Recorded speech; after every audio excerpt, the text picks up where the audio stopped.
Bien, perfecto. Clase número 1. Vamos a cargar el apunte del curso mientras le voy comentando cómo nos vamos a manejar. En esta primer clase es cómo hacer un recorrido de lo que vamos a ir viendo.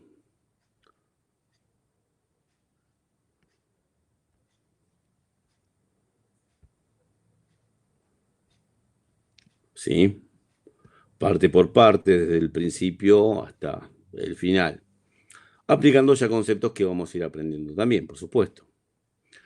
Si, por ejemplo, la imagen de lo que es el video molesta en lo que vaya a mostrar, que por ahí justo en la esquina superior derecha de la pantalla quiero señalar algo y les molesta el video, fíjense que tienen debajo de esa pantallita unos cuadraditos ahí que se ubican con la punta del puntero del mouse. Dice acoplar, si hacen un clic ahí, mandan el video que se agranda un poco más arriba del chat. ¿Sí? ¿Quién le falta el audio? Andrés. A poner parlante. Esperemos que lo pueda solucionar. Le vamos a decir que salga y vuelva a entrar.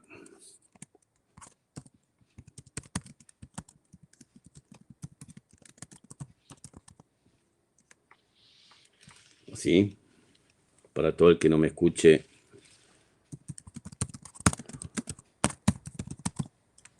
Los que ya me pusieron que escuchan, no hay problema. Si alguien no escucha, me va a avisar por ahí, ¿no es cierto?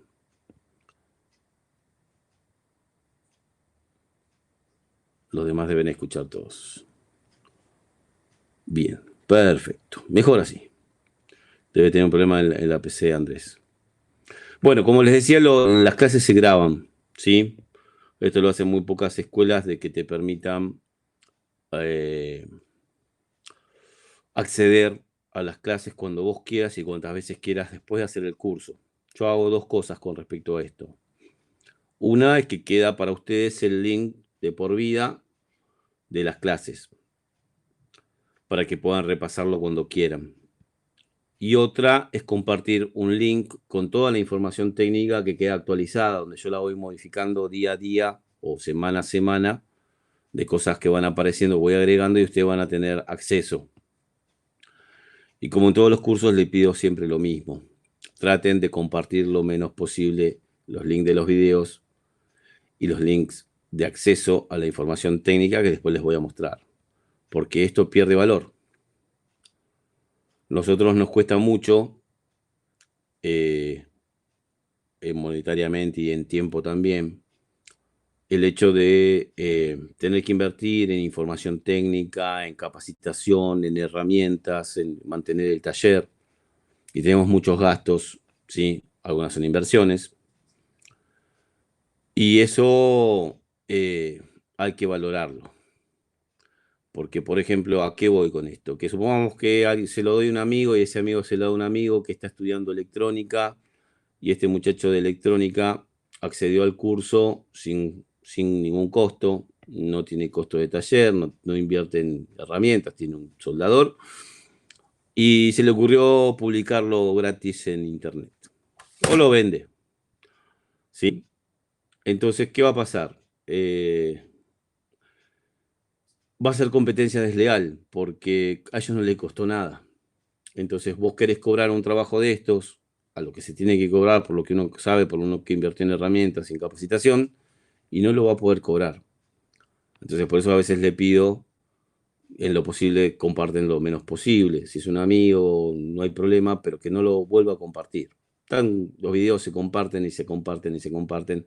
Lo bueno que tenemos nosotros en el instituto es que ningún curso se parece al anterior, porque nos vamos a manejar mucho con las consultas que tienen ustedes y con las computadoras que ustedes quieran ver.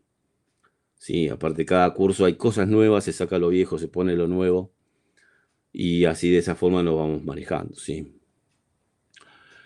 El curso, Federico, Este curso se da 2 veces por semana en este horario, que son los lunes y los miércoles. ¿Sí? ¿Cómo hago para que Andrés pueda tener audio? Espera que le vamos a aclarar.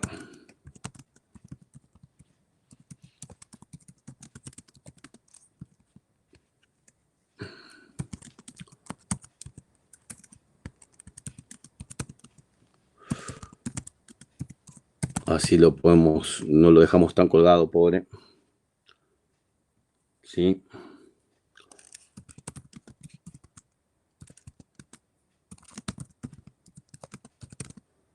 Y nosotros tenemos que seguir adelante. Espero que lo entienda, pobre Andrés. Entonces, bueno, traten de no compartir demasiado esto, ¿está? Simplemente porque pierde valor. O sea, cada cosa que yo enseño son experiencias que tuve, y son noches tratando de descubrir algo, y lo que transmito es mi conocimiento. Y, y ustedes lo están pagando, ¿está? Entonces, de repente alguien que no lo paga, como no lo paga, dice, yo sé que para cambiar esta computadora, si falla encendido, si es una 7GF de Fiat, si falla el encendido, cambia los transistores de potencia. Y lo cobra esa reparación 500 pesos. Entonces, cuando el cliente vaya a tu taller y te diga, ¿cuánto me sale para el auto está andando en 2 cilindros? El diagnóstico más la reparación, y le decís 6.000, 7.000, 10.000 pesos, piensa que eso es un ladrón y no está bueno. Está, el precio lo pongo por lo que sé, por lo que aprendí, por lo que invertí en capacitación y por lo que invertí en herramientas. El que no invierte ni siquiera en capacitación, que lo obtuvo de arriba, tiene, porque si por lo menos, está bien, le salió gratis el curso, pero lo cobra bien, está bárbaro. Me callo la boca. No es que yo quiera ganar dinero con esto, pues si quisiera ganar dinero, como hace mucha gente, que se guarda todos los secretos y cada vez que vos tengas un problema te digo, tráeme la computadora que yo te la arreglo y te la cobro. No es la intención de este curso, ¿está? Así que bueno, empecemos. Ahora sí, después de una introducción, ya que el gobierno nos vive retando, yo los reto a ustedes. No, a ustedes no. Bueno, ¿qué vamos a aprender en este curso? ¿Sí? Ezequiel, el manual de pruebas eficaces lo hice en el año 2001, hace exactamente 19 años. Hubo mucho agua bajo el puente.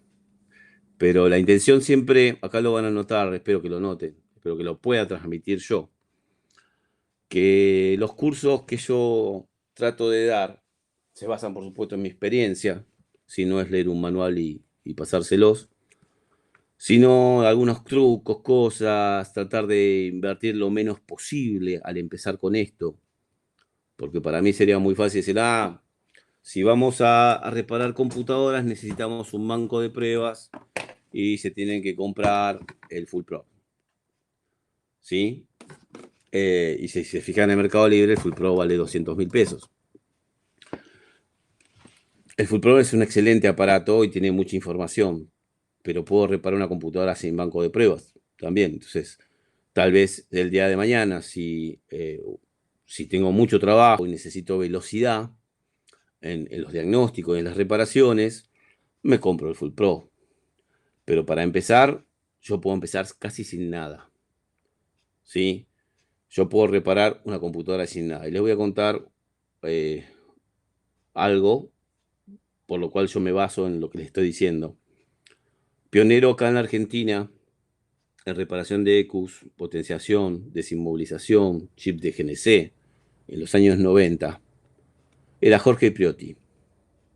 ¿Alguno lo conoció? ¿Le suena Jorge Priotti? ¿O yo soy el más viejo del grupo? Hay muchachos de otros países también, ¿sí? Bueno, Jorge Priotti era un señor de Córdoba que siempre vos lo veías y andaba con unas pantuflas y un jean todo desgastado, roto. Y cuando te veía, cuando llegabas y le llevabas una computadora a reparar, te decías, ¿qué haces? Voy. Y era un personaje. Ese personaje, con reparación de computadoras y todos esos trabajos que hacía, se compró un Lamborghini y una casa de 3 pisos y un laboratorio ejemplar. Siempre en su casa había 2 Lamborghini y una Ferrari. Un tipo que viajó por el mundo y tenía trabajando, por supuesto, a 7 muchachos con reparación de... O sea, cada uno tenía su función. Uno reparaba de computadoras, otro hacía los chips de GNC, otro hacía la potenciación, él hacía la potenciación y otro hacía el MOF, desinmovilizaciones. Pero el señor este se compró un Lamborghini Diablo, sí, el 50 aniversario, el que era violeta, que había, en todo el mundo había 3, porque fueron chocando, habían hecho 50 y quedaron 3, y uno de esos 3 era ese. Y vos veías en el laboratorio de él, que si bien estaba muy armado, muy bien armado, no había un soldador de aire caliente, una estación de soldado de aire caliente. Trabajaban con un soldador de 100 watts, ¿sí? Para limpiar las placas usaban thinner. Y la resina que utilizaban, que nosotros usamos Flux de alta calidad, se iba, uno de los chicos que trabaja ahí, se iba a una plaza, a un pino le clavaba un cuchillo y la melaza que salía de ahí era la resina que usaban para limpiar los lugares donde iban a soldar. Un tipo que se compró un Lamborghini y el banco de pruebas de él era inventado por él, ¿sí? Con inyectores de un sistema, con la bobina de encendido de otro, un map real con una bombita de vacío. Ese era el banco de él. Lo que pasa es que a medida que pasa el tiempo, uno tiene que demostrar eh, calidad en su trabajo y quiere comprarse las mejores herramientas. Pero para empezar en esto, con que vos tengas una batería de 12 voltios y unos cables y una PC, ya alcanza. Hasta con un Goldman. Porque pasa algo. O sea, yo tengo que reparar computadoras. Hace falta, eh, o sea, tengo dos formas, ¿no? Una es en el vehículo, que es el mejor banco de pruebas que hay. El auto es el mejor banco de pruebas que existe. ¿Sí? Eh,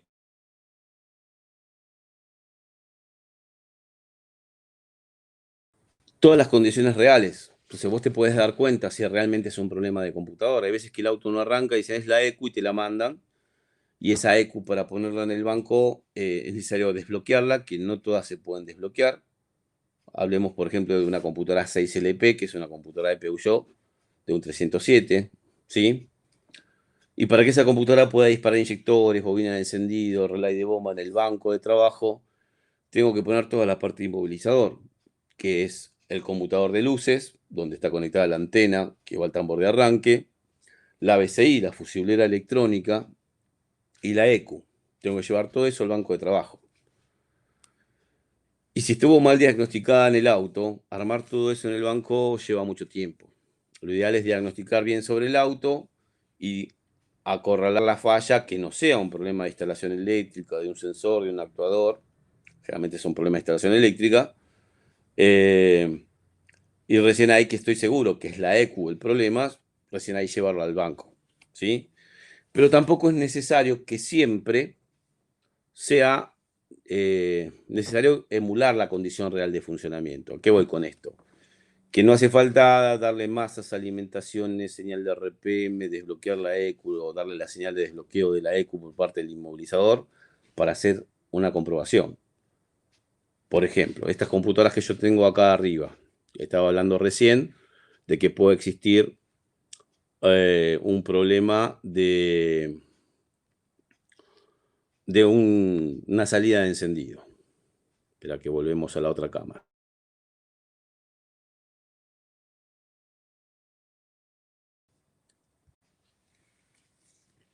Eh, esta computadora, un 7GF, este es de un Fiat Adventure Idea, ¿sí?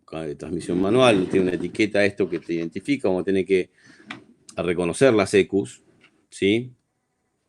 Y por supuesto saber identificarlas. Esta es una YAU 7GF. YAU es Marelli. Pasa que cuando acá hubo un problema con que no se podían traer repuestos de afuera, se armó la parte de FPT, que es la parte de FIA de repuestos, ¿sí? Pero IAU siempre fueron computadoras Marelli. En realidad IAU, la sigla IAU de esta computadora, es ignición y extinción y Weber, inyección y encendido Weber. En Bosch, las computadoras se podían denominar Motronic. Motronic eran cuando manejaban encendido, la parte de los avances de encendido, no hace falta la parte de potencia. Una de inyección puede manejar la parte de potencia de la primaria de bobina o no. Y manejaba también, por supuesto, la inyección. Cuando manejaba inyección y encendido, los sistemas de inyección Bosch se llaman Motronic. Y normalmente empiezan la denominación de una computadora de Bosch, M, ¿sí? MP, ME, ¿sí? MED, que es Motronic, que maneja inyección y encendido. Y en italiano, inyección y ascensión y Weber, y sin inyección y encendido, Weber, porque el cuerpo mariposa era Weber. O sea, cuando se cambió los carburadores a la inyección, Weber seguía fabricando los cuerpos mariposa. Y aún quedó así: inyección y encendido, inyección, ascensión y Weber. Sí, es una clase no de italiano, así que no me culpen de lo mal que hablo en italiano. Y esta es la denominación, 7GF. Generalmente la tercera letra es la marca. F Fiat, FR Ford, B corta Volkswagen, P Peugeot, R Renault. O sea, tiene una sigla. Acá hay número de hardware, que es la plaqueta, H200, H300, H400, son plaquetas diferentes, no compatibles entre sí. En algunos casos tienen número de software, ¿sí? Y acá me dice que en realidad todo esto que me está diciendo acá son las normativas que se usan en Europa, porque la inyección en realidad se creó para que el auto no contamine, o contamine lo menos posible. ¿Cómo estás, Martín? Andrés, ¿solucionaste el problema de audio? Si no me contestas, sé que no lo solucionó. Pero ahí está hablando. Ah, ¿cómo que no?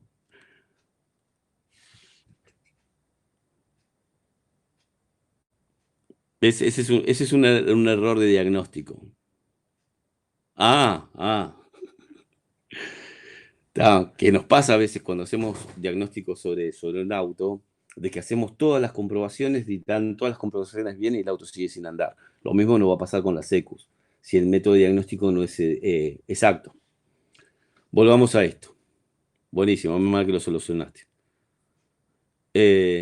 Euro 4 es la normativa anticontaminante, ¿sí? Si tiene segunda sonda lambda, si tiene, por supuesto, si tiene catalizador, tiene segunda sonda lambda.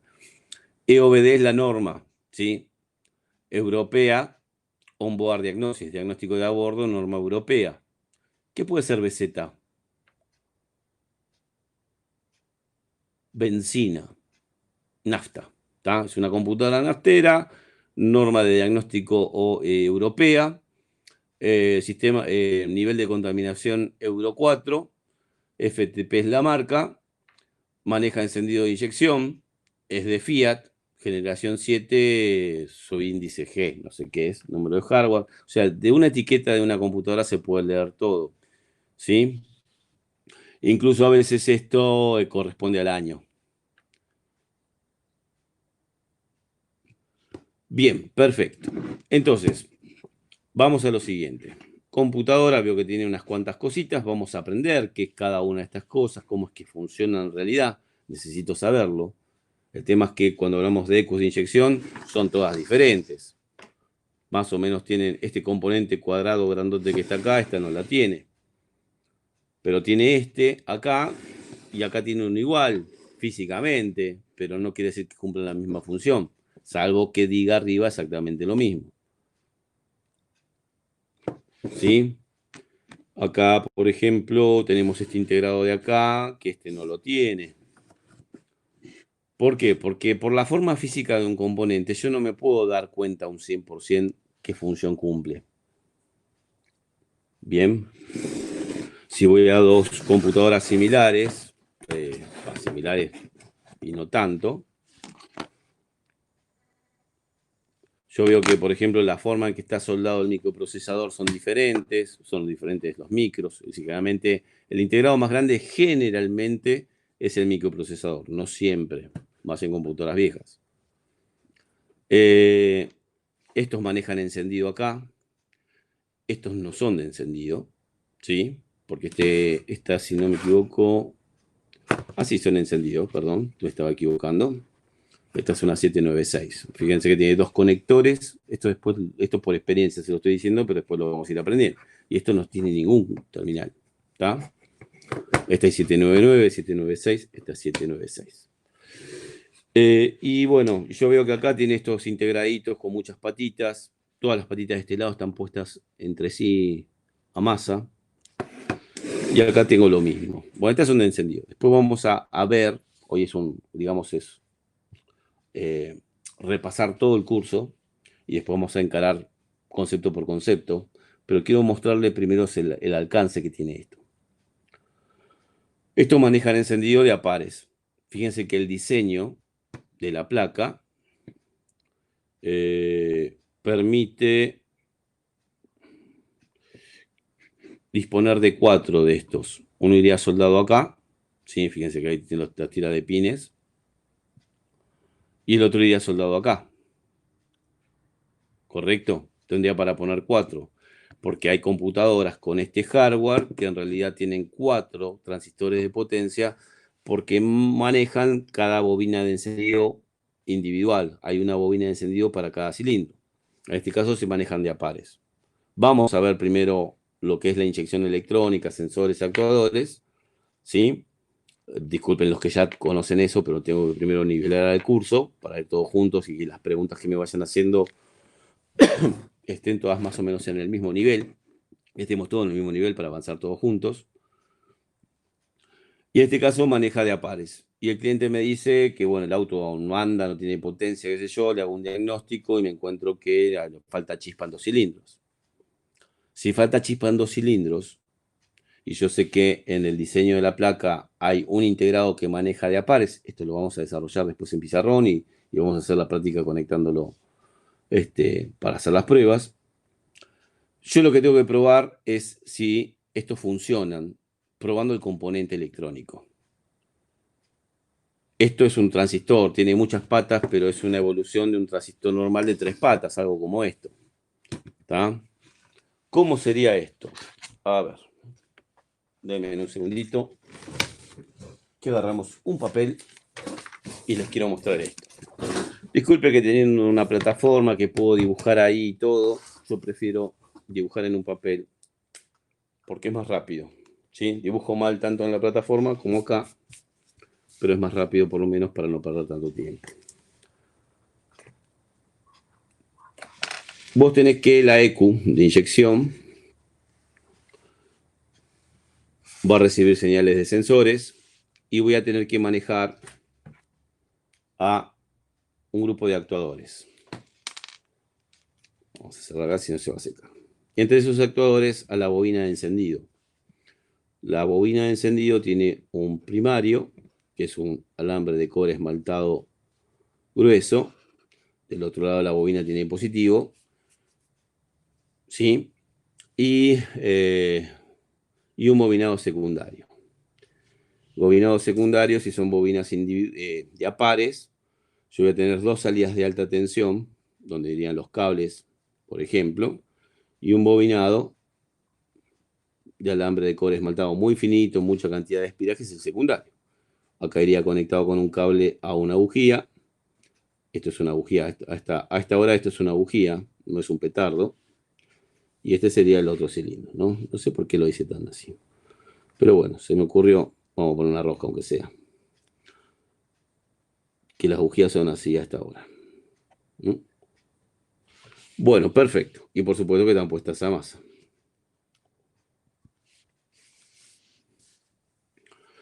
Entonces, la intención es generar que este bobinado se llene de electrones. Vamos a hablar de la electricidad, por supuesto, a su debido momento. Tenemos que entender bien los parámetros y la relación entre esos parámetros.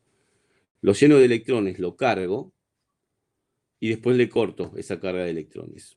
Eso va a producir una inducción en el bobinado que va a empezar a elevarse la tensión hasta que pueda saltar la chispa entre los electrodos de la bujía. ¿Sí? Salta la chispa en los 2 cilindros a la vez. Pero ¿qué hay dentro de la ECU? Bueno, dentro de la ECU hay un transistor. Yo lo voy a dibujar como si fuera un transistor convencional. El símbolo del transistor es esto. No vamos a meternos mucho en la teoría de todo esto porque es pesadísima. A nosotros nos interesa reparar una computadora de inyección. Que la intención de esto en el encendido es trabajar como un conmutador.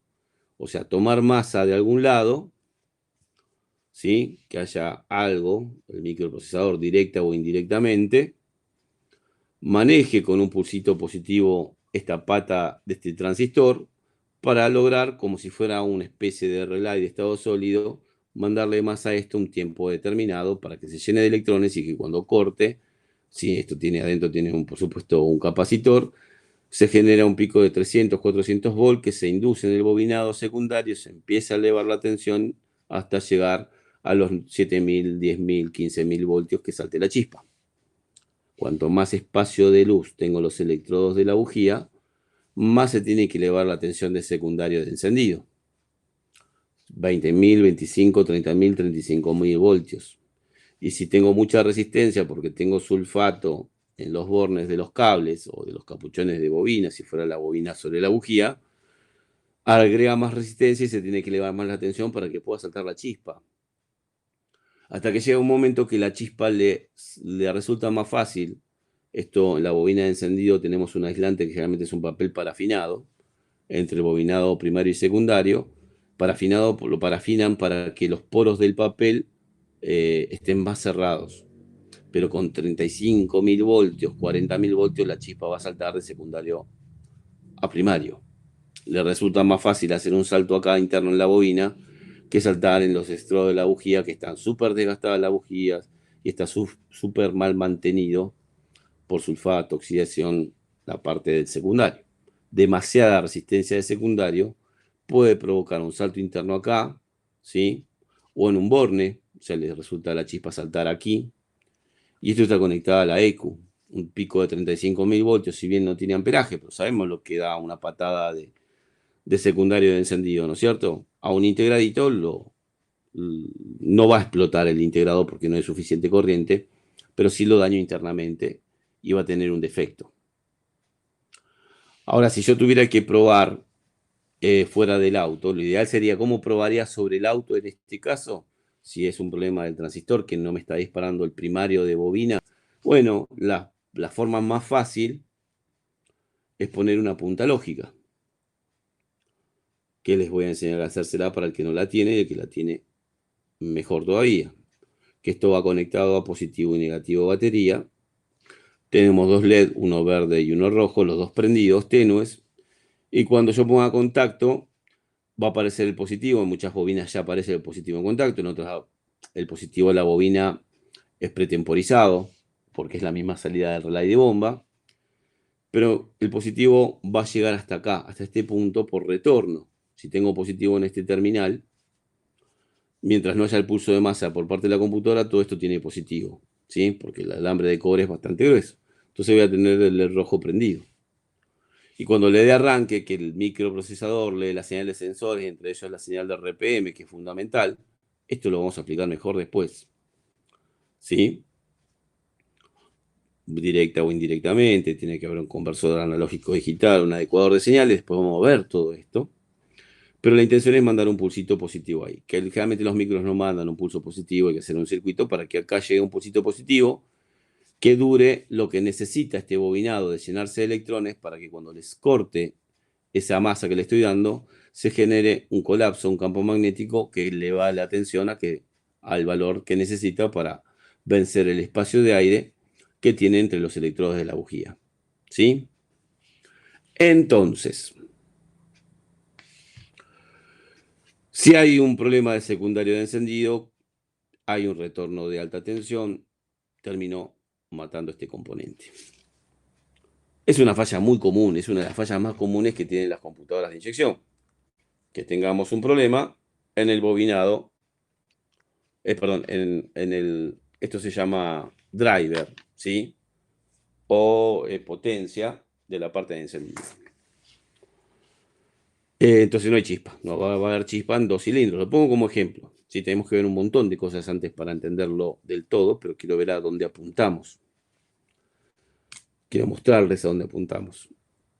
Entonces, yo quiero probar este componente. Entonces, este componente, ¿qué voy a hacer? Lo saco de la computadora, no tengo una bobina, no pongo una bobina, pero puedo poner un bobinado de un relay. ¿Está? De aquí conecto un bobinado de un relay, que de este lado va a tener positivo, y estos contactos no los conecto. Entonces, cuando aparezca el pulso de masa acá, voy a pegar los contactos y voy a escuchar el ruido del relay. Entonces, ¿cómo hago para activarlo? Bueno, puedo poner una punta lógica acá para que visualice los pulsos. ¿Sí? Cada vez que esto dé un pulso de masa, acá se va a prender el LED verde. Cada vez que sale el pulso de masa, tengo el retorno de positivo. Entonces tengo conmutación de los dos LED de la punta lógica, rojo, verde, cada vez que hace una salida de pulso. Pero ¿cómo hago para saber si es esto?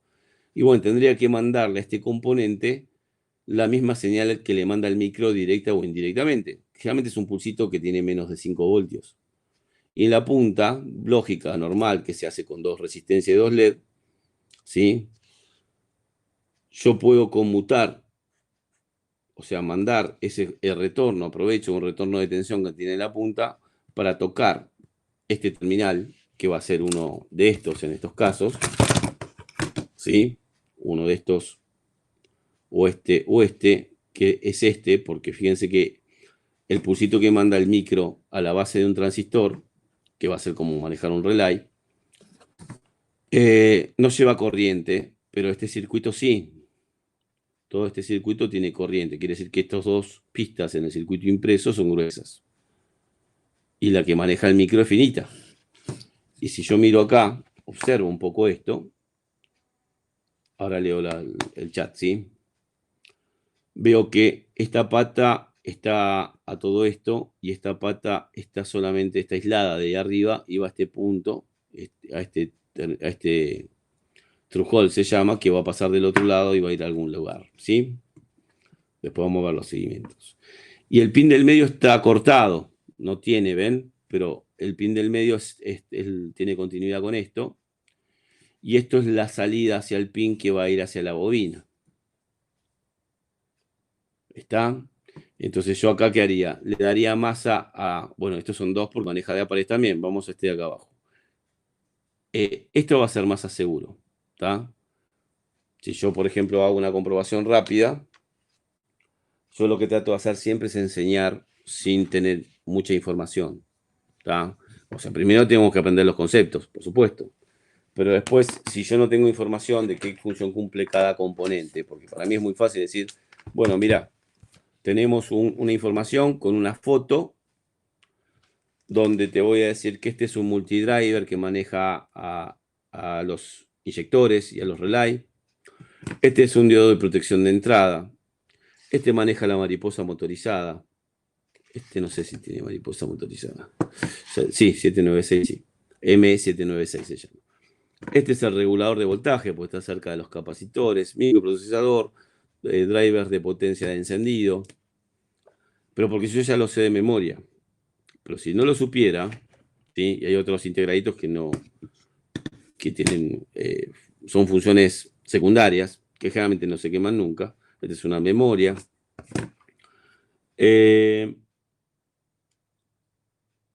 Yo puedo, con la instalación, con el esquema eléctrico del sistema, puedo descubrir la conexión con un tester en continuidad a ver qué función cumple. Yo supongo que tal pin, el pin, qué sé yo, 32, es el pin de la salida de la bobina. Entonces ahí pongo una punta del tester y yo cuando toque una de estos dos, ¿sí? Lo puedo hacer al revés. Ponemos tester, continuidad que suene el beeper y ponemos entre este y una salida. ¿Está?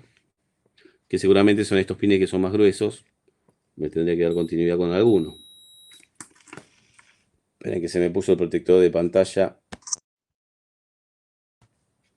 Y cada vez que saco el protector de pantalla, la plataforma me da un retorno del micrófono. ¿Está? Ahí suena con el de ahí abajo. O sea, los pines gruesos que tengo acá, por supuesto, porque uno de los que más consumen la computadora de inyección, lo que más consume la computadora de inyección es el primario de bobina. Y después vamos a ver los cálculos de por qué consume tanto. ¿Está? Uno es este y el otro debería ser uno de por ahí cerca, ¿tá?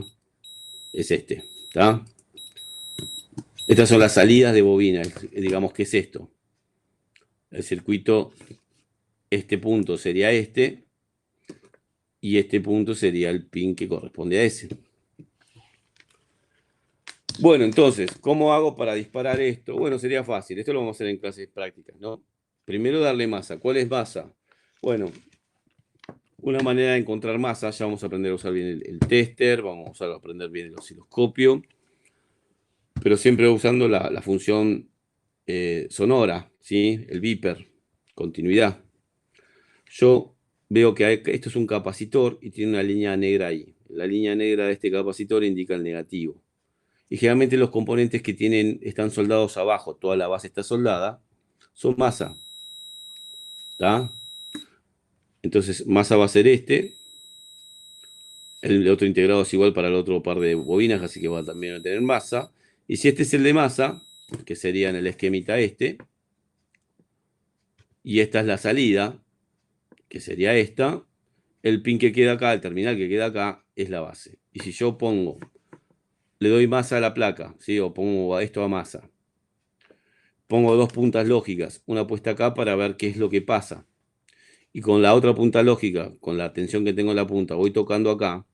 Cada vez que toque se tiene que prender el LED verde porque tiene que haber el paso de masa, que sería este. Entonces fíjense que yo puedo probar una computadora sin tener ningún tipo de inversión elevada. No necesito un banco de pruebas para hacer eso. Y son las fallas principales. Hay miles de fallas. No, miles no. Hay decenas de fallas posibles, ¿sí? Pero la mayoría las puedo manejar así. Si me viene una computadora con dos salidas de encendido que no andan, yo hago esa prueba con dos puntas lógicas. La punta lógica me la armo poca, eh, con muy poca plata también. Dos resistencias, dos LED, un pedazo de cable, dos cocodrilos y una punta de tester. Miren lo que tengo aquí. A ver. Agarremos una. Si puedo sacarla, ¿va? Ahora sí.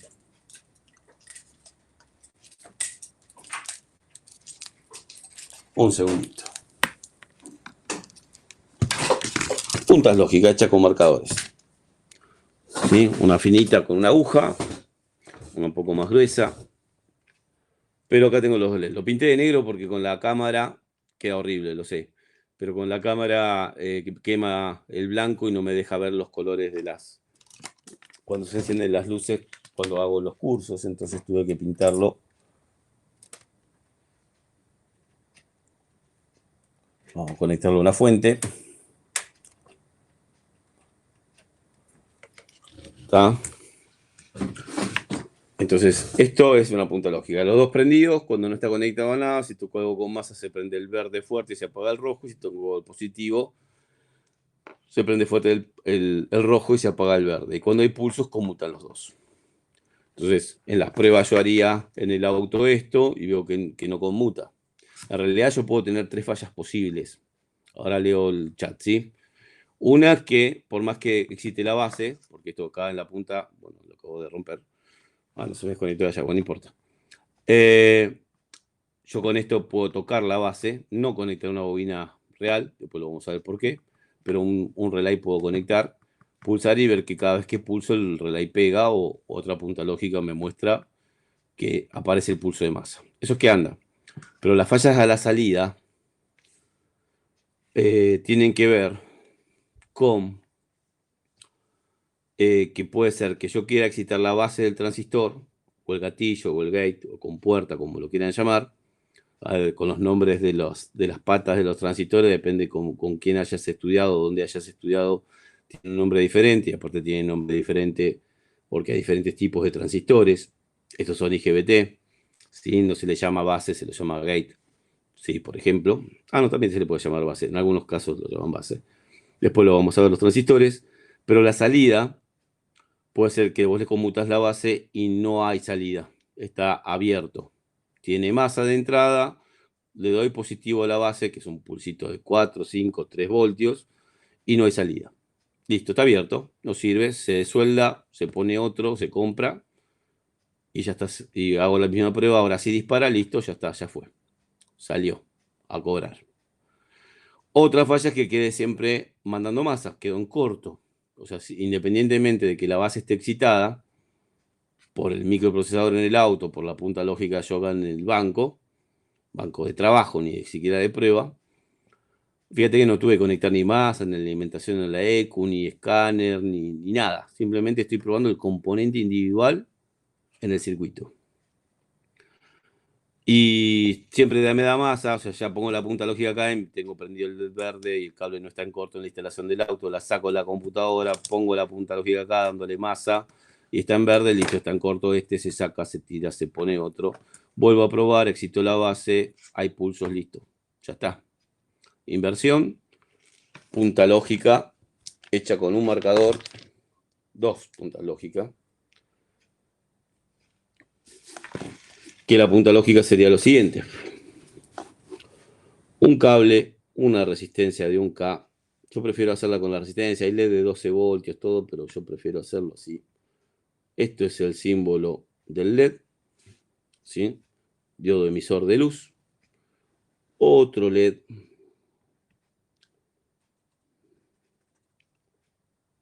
Otra resistencia.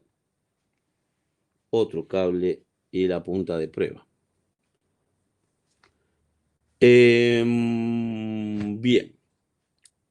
El negativo tiene que ser este tiene que ser el positivo, este tiene que ser el LED verde y este tiene que ser el rojo. ¿Cómo trabaja? Acá ponemos un cocodrilo a la batería y otro cocodrilo a la batería. Uno al positivo y otro al negativo. Si lo pones al revés no prende ninguno, pues los LED se comportan como diodos, son diodos emisores de luz. Las resistencias son de 1 kilo ohmio, ¿sí? Chiquitas, de 1/8 de watt. O de 1/4, o de medio, la resistencia que quieras ponerle. Total, el que vale, como fíjense que esto es un circuito en serie. Hay una resistencia, en serie hay un LED, que es un diodo. Si no está conectado a nada, la corriente sigue por acá, pasa por otro LED, pasa por otra resistencia y termina en masa. El circuito, sin estar conectada a la punta de prueba nada, tiene los dos prendidos en un circuito en serie que los LED están prendidos más tenues, porque la corriente tiene que dividirse en todo el circuito. Si yo acá tocara algo con masa, ¿sí? Acá tengo masa y acá tengo masa. Todo este circuito no tiene diferencia de tensión, no tiene diferencia de potencial eléctrico. Por lo tanto, este LED se va a apagar, porque si yo le doy masa acá y acá tengo masa, no hay diferencia de tensión, se apaga. Pero si yo acá tengo masa, ¿sí? Y acá tengo positivo, y el LED, siempre la línea esta indica hacia el negativo, y está puesto en el sentido de circulación, ¿sí? Me deja pasar la corriente a través de la resistencia al positivo, por lo tanto se va a prender bien el LED verde, porque este se anuló y toda la corriente circula por este, se prende más fuerte el verde. Y lo contrario pasaría si acá tocara con la punta de prueba algo que tiene positivo. ¿Sí? Acá tengo positivo, este circuito se anula, porque tengo la misma tensión, pero acá tengo diferencia. La linita esta marca siempre hacia el negativo, así que está puesto en el sentido de circulación de corriente y se va a prender el LED rojo más fuerte. Las resistencias se ponen en serie de los LED, porque el LED está preparado para trabajar con 2,5 voltios, 3 voltios. En un circuito de 12 voltios vos te vas a dar cuenta que hay 12 voltios en un circuito porque el LED explota.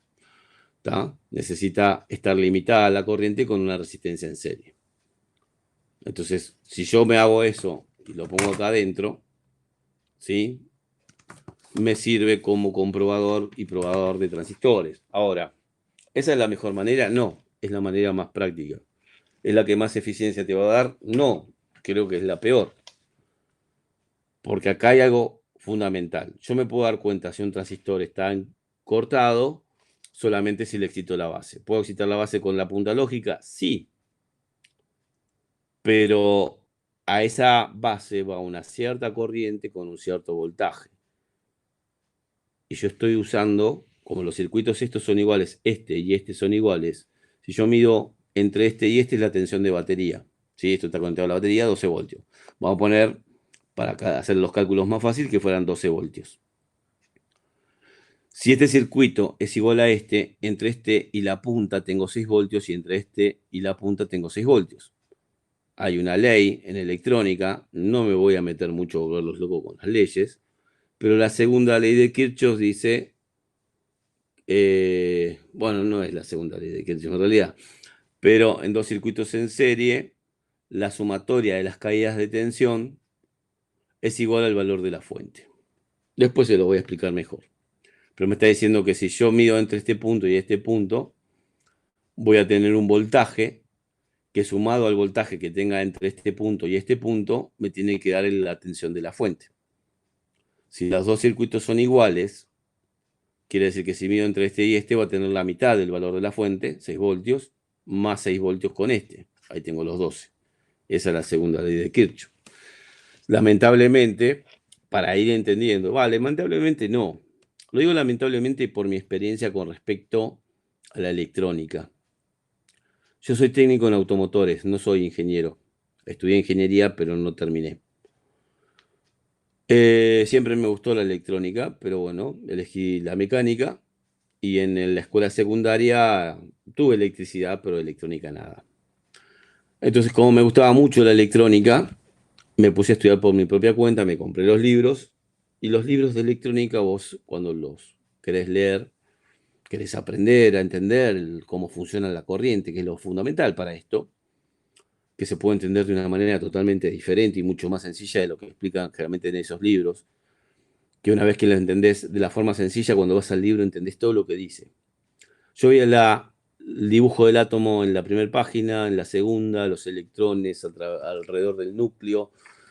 En la quinta página hablaba del átomo, la página 23ª hablaba del átomo, iba por las 100 páginas y me hablaba del átomo. Y ahí se me truncó la carrera de ingeniería electrónica más o menos. Entonces, busqué la manera de entenderla más fácil. Que a veces los conceptos que voy a aplicar en el curso son los con los cuales yo aprendí, sin saber electrónica por mi propia cuenta, a entender el funcionamiento de la corriente.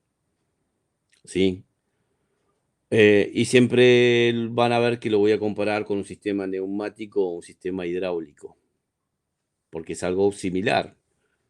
Vos fíjate que el concepto de corriente eléctrica o de electricidad es el paso de electrones a través de un conductor, es el flujo de electrones a través de un conductor. Si yo estuviera con una manguera de agua y abro una canilla, yo puedo ver más o menos la presión y el caudal que sale, porque lo veo o lo siento. Lo mismo con el aire, un compresor, tengo la pistola del compresor, toco y veo que hay presión y hay caudal. Pero con la electricidad, salvo que sea 220, no me doy cuenta. 220 me doy cuenta porque pongo los dedos en el enchufe y sé que hay 220. No lo hagan igual. Pero en 12 voltios la corriente mucho no se siente. Entonces, ¿cómo hago para saber qué caudal de electrones hay? Porque si la definición de corriente eléctrica es el flujo de electrones a través de un conductor, que significa que es un fluido los electrones. O sea, por un lado se contradice las leyes de la electricidad, porque dice el electrón no es un fluido. ¿Y por qué lo llama flujo de electrones a través de un conductor al concepto de electricidad, de corriente eléctrica? ¿Está? Estas son todas teorías. Antes se decía que lo más chico que hay era el electrón y sabes que hay un montón de, de partículas elementales mucho más chicas, por lo tanto digamos que la ley de la electricidad se sigue aplicando, pero hay conceptos que ya no cierran, ¿sí? En esto incluso de la física cuántica. Pero para nosotros no sirve, porque nosotros lo que queremos hacer es reparar una computadora de inyección. Las leyes de la electricidad y la electrónica que se aplicaron hasta ahora siguen funcionando para esto. Y muy raramente me van a escuchar hablar sobre algún concepto de electricidad como la segunda ley de Kirchhoff y la ley de Ohm. Pero la vamos a entender igual porque la necesitamos entender, ¿sí? Y no a través de leyes teóricas, sino a través de comprobaciones o comparación con un sistema hidráulico o neumático. Hernán, Me hiciste un comentario ahí hace 2 horas, disculpa que seguí hablando. Lo mismo pasa al dañar un componente si se prueba si hay una chispa haciéndole masa al motor. Bien, estamos refiriendo a los que se dañen los componentes. Vamos a ver todo lo que puede causar un problema a una ECU de motor. Em, Pablo dice la salida es el emisor del transistor. Sí, si nosotros tuviéramos un transistor convencional, que estos son de potencia, son MOSFET, que los nombres son gate, drain y source, drenador, surtidor y compuerta. Normalmente nosotros dibujamos, yo trato de no meter mucho con simbología, es más, trato de no poner símbolos ni nada, hacerlo siempre igual, porque para aprender bien de la electricidad, fíjate que un ingeniero electrónico estudia muchas veces 6 años de escuela secundaria para ser técnico electrónico, más 6 años en la facultad. Y nosotros en 16 clases tenemos que aprender a reparar computadoras. Entonces no me meto mucho con la simbología, simplemente van a ver que cuando hago un transistor, no dibujo las flechitas, eso búsquenlo después sí en un libro, pero yo le doy los conceptos de cómo funciona esto. ¿Está? Normalmente esta es la base, este es el emisor y este es el colector. Y acá es donde está conectada la carga, que puede ser una bobina, una bobina de encendido, una bobina de un relay, una bobina de un actuador de ralentí, un motorcito eléctrico, etcétera, etcétera, etcétera. Pero el concepto cuando hablamos esto es un transistor unipolar, un transistor IGBT, un transistor MOSFET, es porque tienen características diferentes. Es más, el que está acostumbrado a la electrónica, eh, normalmente yo tengo algunos testers que tienen para probar transistores. Un tester barato, esto yo los compré porque cuando daba los cursos presenciales en épocas de no pandemia, le doy un tester a cada uno a veces para, cuando no tienen un tester, para que puedan hacer las pruebas. Y esto es para probar transistores NPN y PNP, vamos a ver lo que se trata esto, ¿sí? Y esto es un probador de transistor, quiere decir que, bueno, yo lo saco de acá, lo pongo acá y pongo la función y ya está. No, porque ya un integrado que maneja encendido, primero que no tiene esas 3 patitas de un transistor convencional, sino que puede tener todas estas, porque monitorea la corriente, que el micro se entera para dar un código de falla de que está en circuito abierto, cortocircuito, lo que sea. Y también, muchos de estos están conectados entre sí a masa, así que no hay problema. La salida sigue siendo el cuerpo físico, la parte que está soldada abajo, que disipa en la misma placa, es la que va a dar las salidas a la bobina, por más que tenga otra forma física. La forma física de un componente se lo llama encapsulado, pero una de estas patitas tiene que ser la base, ¿tá? El gatillo, el gate. Entonces, si yo toco esto, mirando acá con una punta lógica, en alguno que toque va a disparar. ¿Sí? Si no dispara ninguno, nunca tengo en la otra punta lógica, no tengo salida, dándole más a la placa, por supuesto, ¿no? Nunca me prende el LED verde, entonces no anda el integrado, está el circuito abierto. Ahora, si yo hago esto sin darle a la base y yo ya tengo el LED verde prendido, es porque está en corto. Quiere decir que hay, en lo que se refiere a un transistor, hay diferentes fallas posibles, que yo las clasifico en 3. Que estén cortos siempre da masa a la salida. Esto puede ser para un inyector, una bobina de encendido, un relay o lo que sea. Entonces siempre está la salida de masa. Que esté en circuito abierto, ¿sí? Circuito abierto. O sea, por más que comute la base, no hay salida, nunca hay pulso de masa, siempre tengo retorno de positivo. ¿Tá? Hasta acá llega positivo, por retorno de lo que esté conectado. Y por más que pulse acá, no hay conmutación de masa. Está en circuito abierto. Y el tercero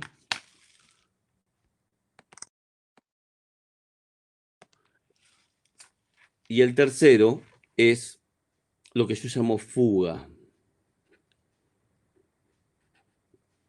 Fuga significa entra buena masa, pero cuando ve la base sale mala masa.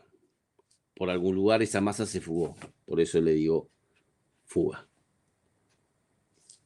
La señal por ahí es más débil, ¿sí? Y eso hace que en una bobina de encendido no tenga ni siquiera salto de chispa, un salto de chispa débil, un inyector que abra menos tiempo o no abra, que un relay pegue o no pegue, porque tiene ese tercer defecto. Con respecto a la salida, siempre hablando de la salida, o está siempre con masa, o está en circuito abierto, o la masa que le llega es mala. ¿Correcto? Antes que todo esto, nosotros... ¿cómo estás, Ale, José? Igual, acuérdate, las clases se graban, ¿sí? La vas a poder repasar después. Siempre en las primeras clases pasa esto, ¿sí? Después ya nos vamos acomodando. Recuerden que todas las clases se graban, los agrego a un grupo de WhatsApp, algunos me faltan agregarlos todavía, y ahí les paso los links de las clases grabadas para que las vean cuando quieran, y el link con información técnica. Esto que estoy explicando es como yo voy a ir explicando cada una de las partes de una computadora. Acá expliqué algo que arranqué desde el encendido, pero tenemos que tener algunos conceptos antes de cómo es el sistema.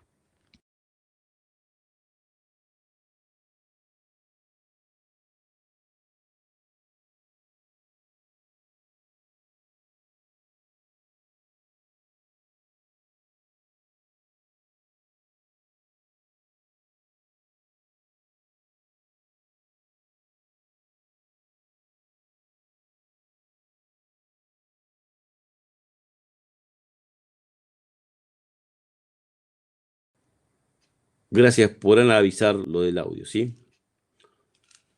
Lo que les decía que tenemos que hacer un recorrido a, a cada uno de los... Sí, sí, porque cuando hago conmutación de cámara o pongo la pantalla, no sé por qué la plataforma me inhibe el micrófono y yo sigo hablando. Así que cuando vean que muevo las manitos o hago esto y no sale audio, pónganme sin audio, como hizo Aníbal, y yo voy a entender de que no me están escuchando, ¿sí? Entonces vuelvo a repetir la explicación más o menos de donde creo que no se escuchó. Tenemos muchos problemas con Internet, ¿sí? Con las plataformas digitales. Si no, hay que preguntarle al diputado. Componentes de un sistema de inyección, tenemos que ver primero cómo es el sistema, qué es lo que recibe una central de inmovilizador de inyección, y qué es lo que maneja. Por lo tanto, un principio de funcionamiento del sistema de inyección. La mayoría ya lo conocen, pero tenemos que primero nivelar nuestros conocimientos. El funcionamiento de una ECU en sí, que lo vamos a ir viendo, toda la parte digital, cómo es que entran las señales, cómo se adaptan para que el micro las procese, cómo hacen la comparación de esas señales para buscar qué pulso de inyección y pulso de encendido dar, todo eso lo vamos a explicar. Bueno, reconocimiento, comprobación de componentes electrónicos, lectura y escritura de memorias, porque no siempre las fallas de no funcionamiento o funcionamientos ilógicos, pongo contacto y tabletea todo. Los inyectores empiezan a disparar en forma rítmica, la bobina encendida dispara en forma rítmica, pega y despega un relay constantemente, y lo que menos hace el auto es arrancar. En contacto no debería pasar nada de eso, y pasa, y puede ser un problema de programación. O sea, las computadoras tienen una información en una memoria, que en computadoras viejas, a ver si tengo alguna, una computadora vieja como esta, ¿sí? Esta es una ES4 de un Mondeo, ¿sí? Esto es el micro, el cerebro. El cerebro que tiene la parte de procesos, de la lógica. Pero toda señal que entre, el micro no la puede entender directamente. La va a tener que...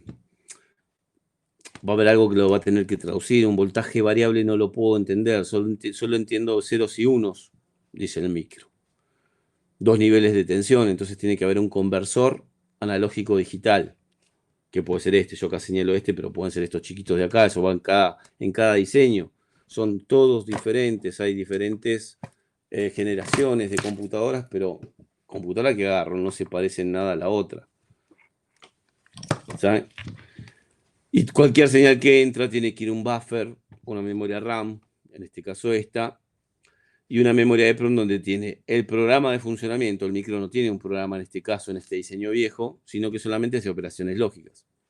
Al darse contacto va a haber un regulador de voltaje que baja la tensión a 5 voltios, se alimenta el micro y el micro tiene una inicialización y va a dialogar con la memoria donde tiene los datos y el programa de funcionamiento.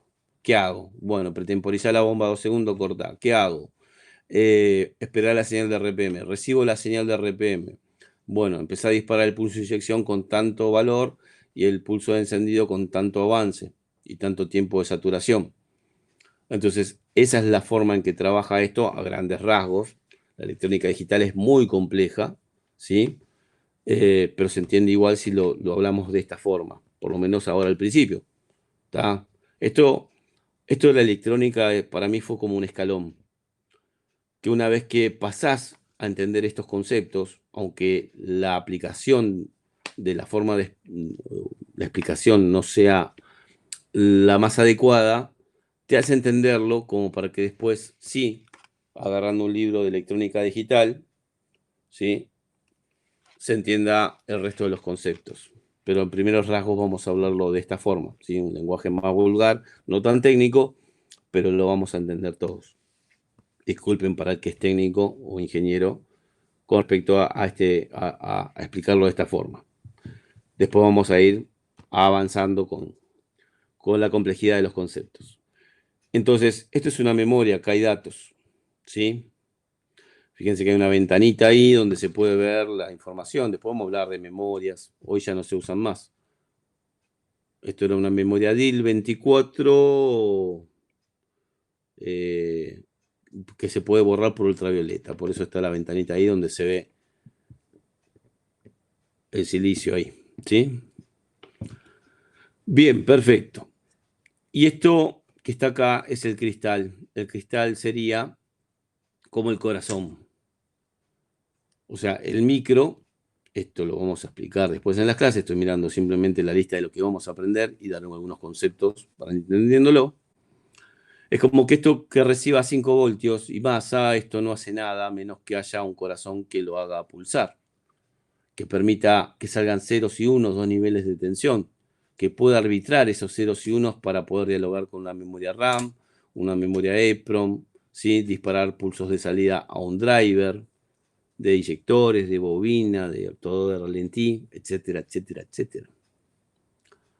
Entonces, el cristal, que es un cristal de cuarzo, un reloj de cuarzo, lo que hace cuando esto recibe 5 voltios y masa es darle una pequeña corriente. El cuarzo en sí, el material, el elemento cuarzo, vibra en la naturaleza. Y cuando le doy una tensión, esa vibración genera, ¿sí?, o sea, le doy una corriente limitada muy baja, que la misma vibración del cuarzo hace que fluctúe la resistencia del cristal y me haga variar ese voltaje. Entonces genera como una corriente alterna.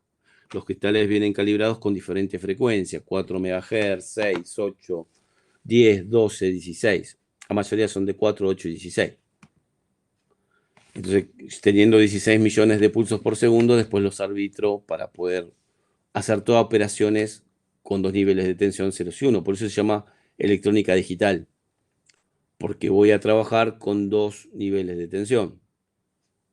O sea, desde lo más básico, que es una interrupción básica de un circuito que tiene un pulsador abierto o un pulsador cerrado. Está. Donde digo que si está abierto es un 0, si está cerrado es un 1. Entonces tengo dos estados. Si yo combino varios pulsadores y los puedo tener en dos estados, voy formando lo que son los números binarios. ¿Sí? Se basa en esto, en conmutaciones, porque todo esto nació gracias al transistor, que como acabamos de ver en la explicación del transistor de potencia IGBT de una bobina de encendido, que maneje una bobina de encendido, un primario de bobina de encendido, es un conmutador. O la excito para llenarla de electrones y genera un campo magnético suficiente para que se induzca en otro bobinado hasta que digamos, el voltaje llegue a un valor donde pueda saltar la chispa en los electrodos de la bujía. Después lo vamos a explicar más tranquilo. ¿A todos se les corta?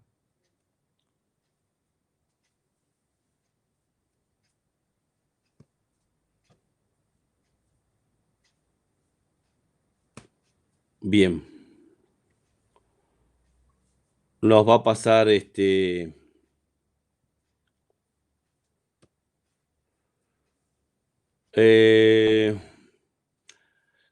amplificador porque la base le aplicas una corriente muy baja. O sea, digamos que es un conmutador.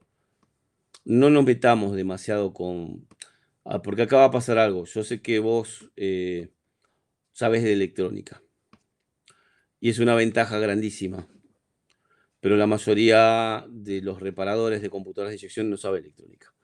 Entonces, no me quiero meter demasiado a hoy en la primera clase a hablar de transistores, de cómo están configurados en un circuito. Ya lo vamos a ver. No, no, no, perfecto, Aníbal. Va a venir bárbaro, pero no quiero confundir a los demás. Después vamos a hablar. Siempre que quieras hacer una pregunta, hacela. Pero sí, estás trabajando como amplificador. En realidad nosotros decimos que es como conmutador. ¿Está? Yo te tendría que pedir disculpas a vos porque vas a ver que hay algunos conceptos que para explicarlos no uso una explicación técnica, sino más bien adecuarnos a nivelarnos primero y después sí ir avanzando todos juntos. Pero bien, está bien, sí se usa como amplificador. Bueno, perfecto. Ahora, sigamos con esto. Lectura y escritura de memoria es porque una memoria tiene datos almacenados, o sea, el micro puede pedir que le dé un dato que tiene almacenado en un casillero determinado, una dirección de memoria, le da ese valor y con ese valor hace algo. Ahora, una memoria, también hablando así genéricamente, digamos que es un cristal que se puede ver ahí, o sea, todo este encapsulado que tengo acá, el componente electrónico en sí es lo que está acá adentro, eso. Después tengo hilitos de oro o de plata que van a formar las pistas del circuito impreso de esto, que van a cada una de las patas. Pero podríamos decir que un cristal de estos está tallado con láser, de tal forma que yo dándole una tensión a cada puntito que tiene tallado, logro que quede magnetizado con una polaridad. Entonces yo puedo almacenar ceros y unos, porque son dos estados de magnetismo. En un cristal, esto es nanotecnología, es muy pequeña, yo puedo hacer que quede en cada puntito tallado con láser una polaridad. Entonces lo que se consulta en realidad es el estado, si es un 0 o un 1, y puedo tener combinaciones de 8 puntitos láser que pueden tener dos polaridades diferentes, que queden magnetizados de una cierta polaridad. Entonces puedo tener de 8 puntitos, 4 magnetizados con una polaridad y 4 con otra polaridad. Entonces el dato que está almacenado ahí es un 1, 1, 1, 1, 4 con una polaridad, y los otros 4 es 0, 0, 0, 0. Cada uno de esos puntitos es un bit, que es la unidad de medida más chica. Esto lo vamos a ver después, pero quiero para que vayan viendo cómo lo vamos a ir explicando. Entonces yo cada uno de esos puntitos nanométricos, ¿sí? Ni siquiera micrométricos, estamos hablando de la milésima parte de un micrómetro, en esos puntitos voy a tener eso. Entonces yo, a través de una matriz yo puedo obtener datos de diferentes casilleros, ceros y unos, ¿sí? Y esos ceros y unos se transmiten en forma paralela, o va a haber 8 terminales que son los 8 bits, los 8 ceros y unos, para cada uno de los casilleros. El micro tiene que pedir el dato en una dirección de memoria y se entrega ese dato al micro y con el micro hace algo. Lo vamos a ver después puntualmente cuando nos toque. Pero, ¿qué puede pasar? Si yo lo expongo a un campo magnético muy fuerte o a luz ultravioleta, la luz ultravioleta lo que hace es desmagnetizar esos puntos. Sí, yo me metí con el magnetismo ahora, pero en realidad es un poquito más complejo.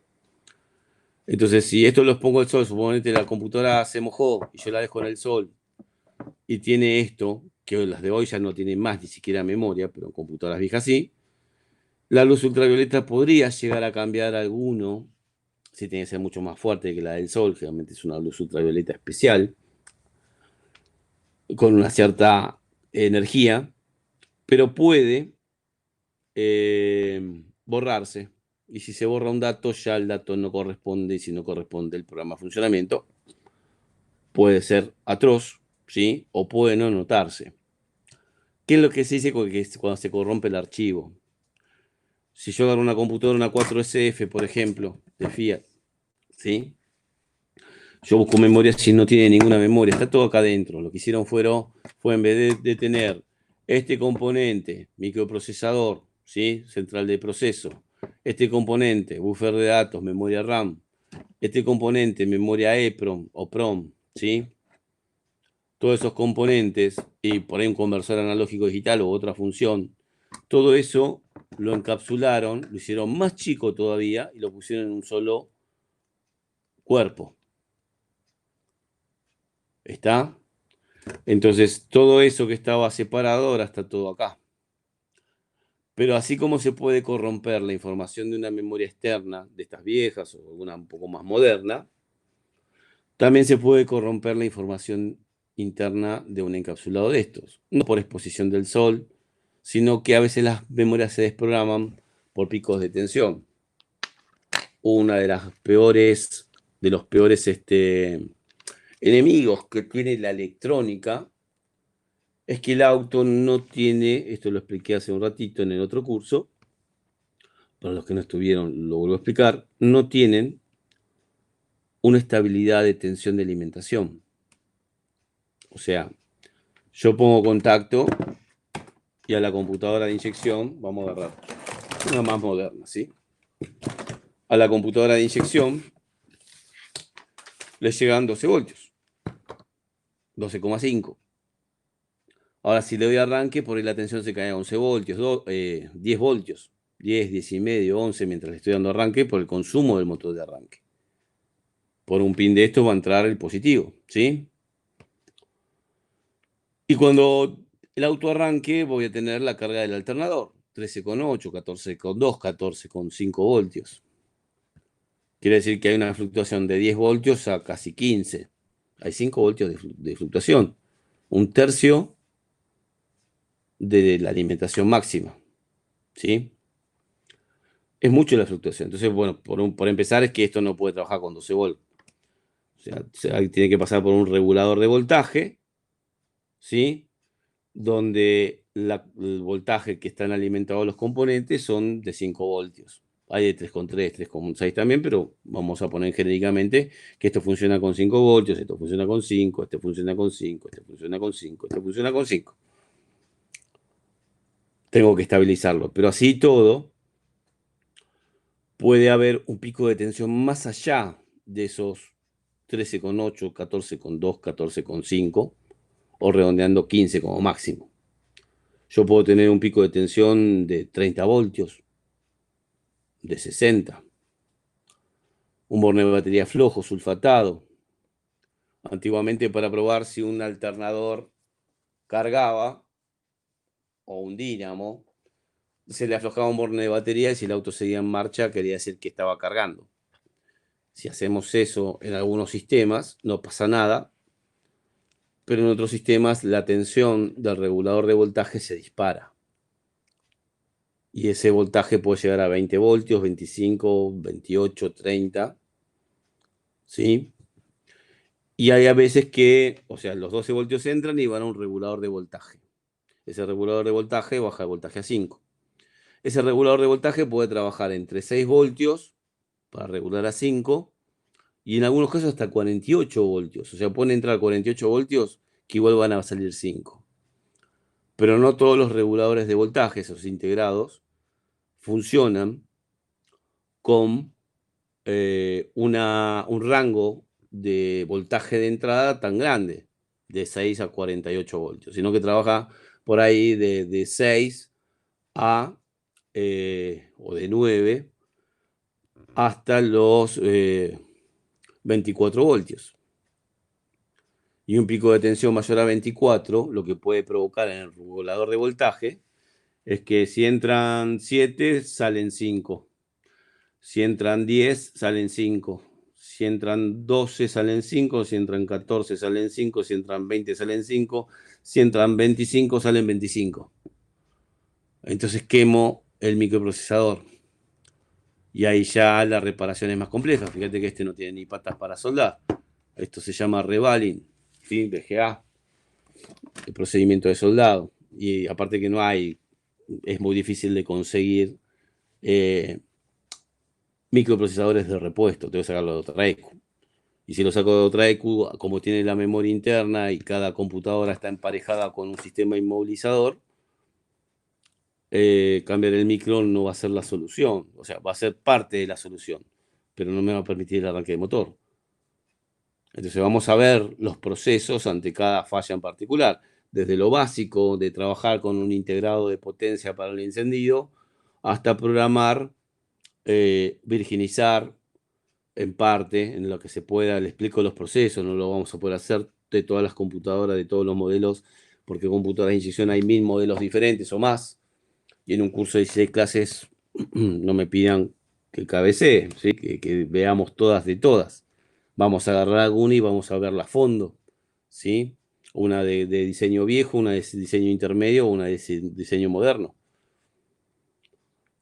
Pero el aprendizaje o sea, digamos como que es el puntapié inicial para entender el funcionamiento, para poder hacer reparaciones y para ver hasta dónde podemos llegar, pero hay que seguir aprendiendo. O sea, si alguien le dice que en 16 clases le va a enseñar a reparar todas las computadoras de todos los autos, les está mintiendo.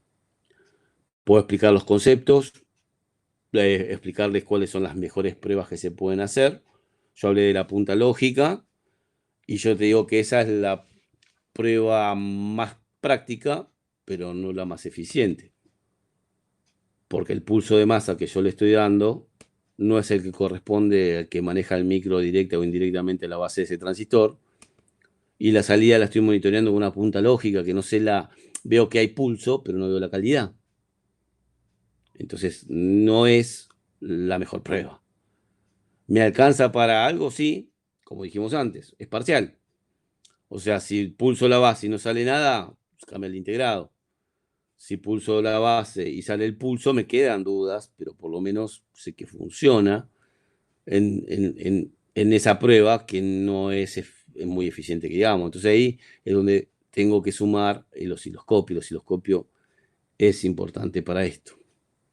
En realidad, si hablamos de electrónica, yo quiero reparar cosas de electrónica, el auto tiene mucha electrónica, tengo que usar un osciloscopio de electrónica, que nada más es un graficador de lo que pasa con el voltaje en función del tiempo a muy alta velocidad, que me permita ver lo que pasa en milisegundos.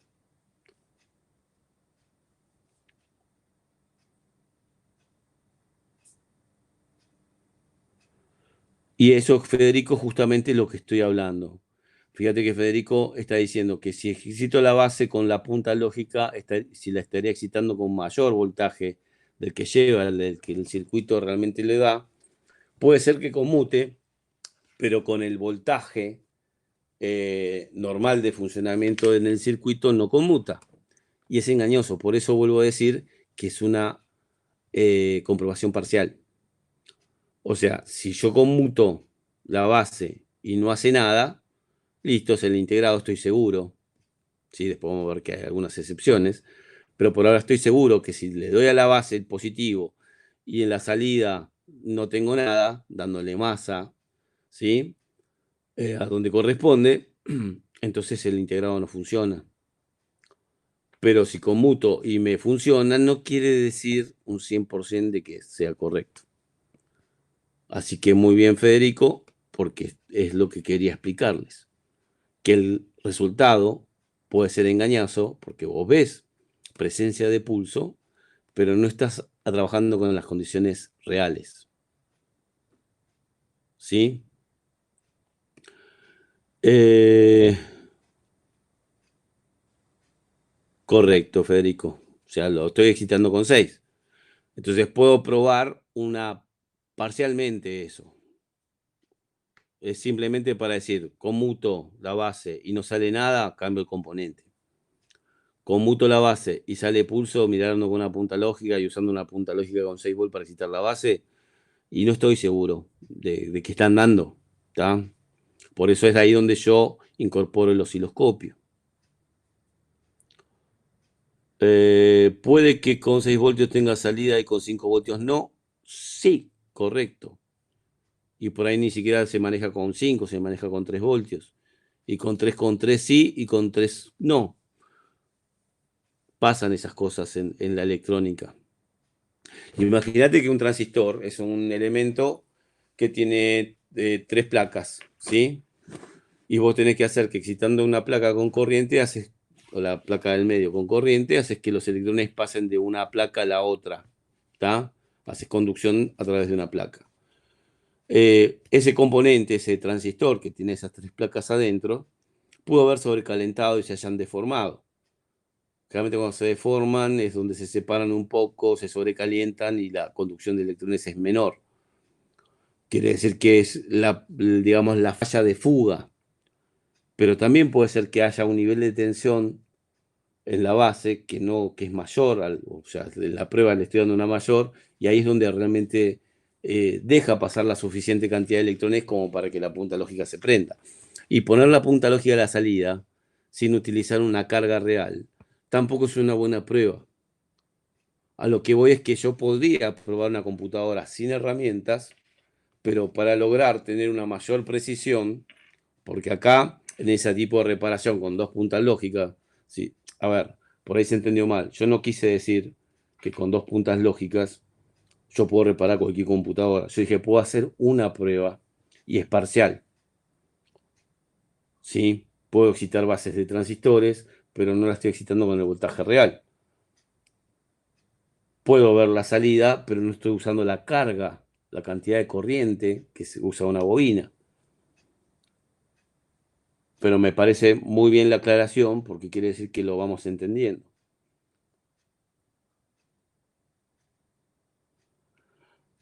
También, después ¿saben lo que me gusta de esto? Que ustedes hagan estas preguntas. ¿Qué podemos hacer? Entonces, podemos hacer esto, podemos hacer lo otro.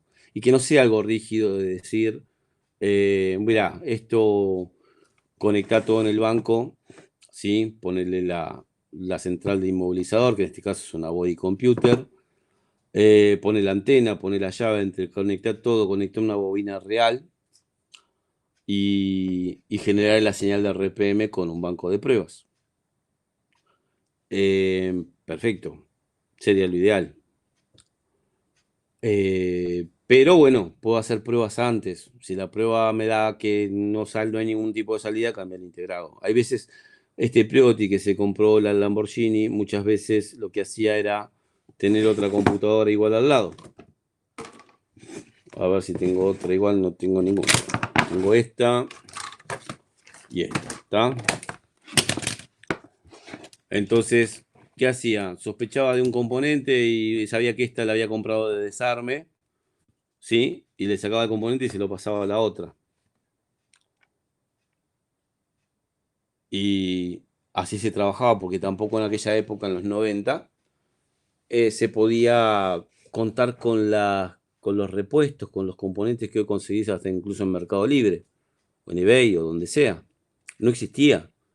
Nuestra fuente de componentes era una computadora que por ahí tenía quemado otro circuito y teníamos que sacarle, y era una computadora donante. Y a veces se usaba de donante una computadora que sabíamos que andaba todo, que era de desarme. Sí, en esa época, en los 90, ¿saben qué pasaba? Muchos le sacaban el sistema de inyección y le ponían un carburador. Entonces teníamos computadoras que sí servían, ¿sí? Que comprábamos así en lote, y bueno, también estaban los robos de los autos y todo eso, en esa época estaban los desarmaderos, ¿tá? Que ahora hay desarmaderos oficiales. Pero la manera de trabajar en esa época era comprar lotes de computadoras para tener una que funcionara.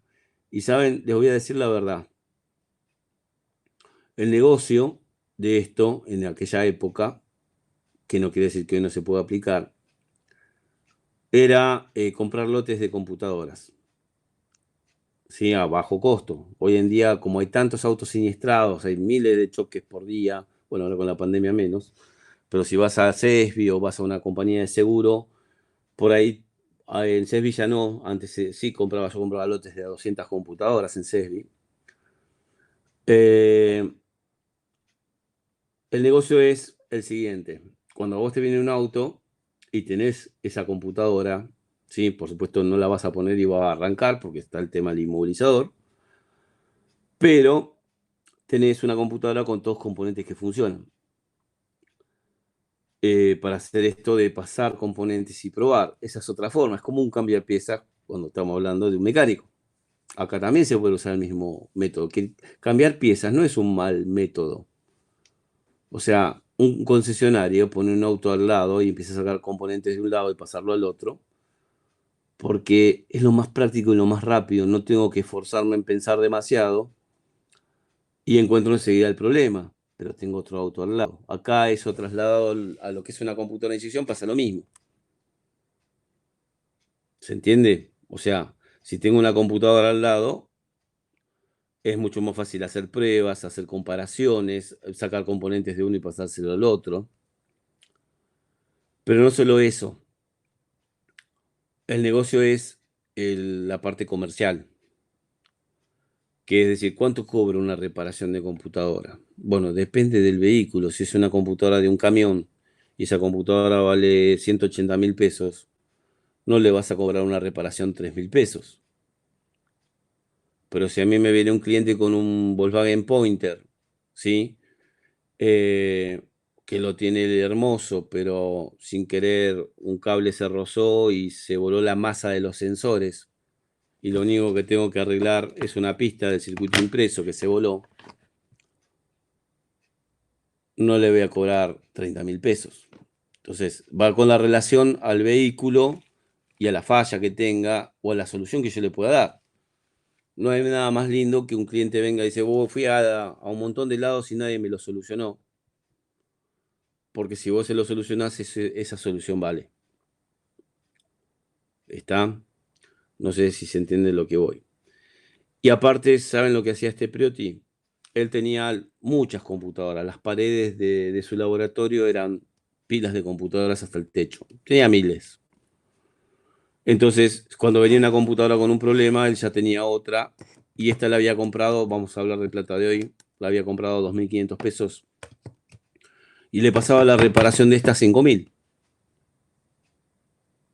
De última, si no la puede reparar, le pone esta, la clona y toma, ya está solucionado por 5.000 pesos, ganó 2.500. Por decirlo de una manera. El negocio en esto se maneja un poco así. Van a encontrar, nosotros vamos a hacer una investigación profunda de ver, bueno, a ver qué pasó, si se quemó el Transceiver CAN, ¿sí? Si conviene cambiarlo o diagnosticar para darse cuenta que es el Transceiver CAN o decir, bueno, esta están dando, la clono, busco el método, en este caso sería con un KITAG, con un programador, ¿sí? O la virginizo, que también se hace con un programador, hay que modificar el archivo, volverlo a cargar, la pongo en el auto esta y arranca. O sea, si hablamos de la parte comercial, yo tengo que buscar la manera de hacerlo en el menor tiempo posible y cobrarlo bien. ¿Tá? Muchas veces las reparaciones se hacen así. Antiguamente se hacían así y un señor que lamentablemente murió a los 54 años, Jorge Priotti, logró tener su propio Lamborghini. ¿Sí? Este, que por supuesto yo no. Pero bueno, ese no es el problema. El comercio era ese, ¿sí? Tener lotes de computadoras usadas, compradas en desarmaderos oficiales, que a veces hay que aprovechar porque hay muchos autos siniestrados y las computadoras bajan un montón de precio. Entonces, una vez que uno ya se hace la experiencia, primero yo lo que aconsejo es que consigan una como para practicar. Lo que veo que más les cuesta a la mayoría de la gente es aprender a soldar y desoldar, que hay técnicas, las vamos a ver, ¿sí?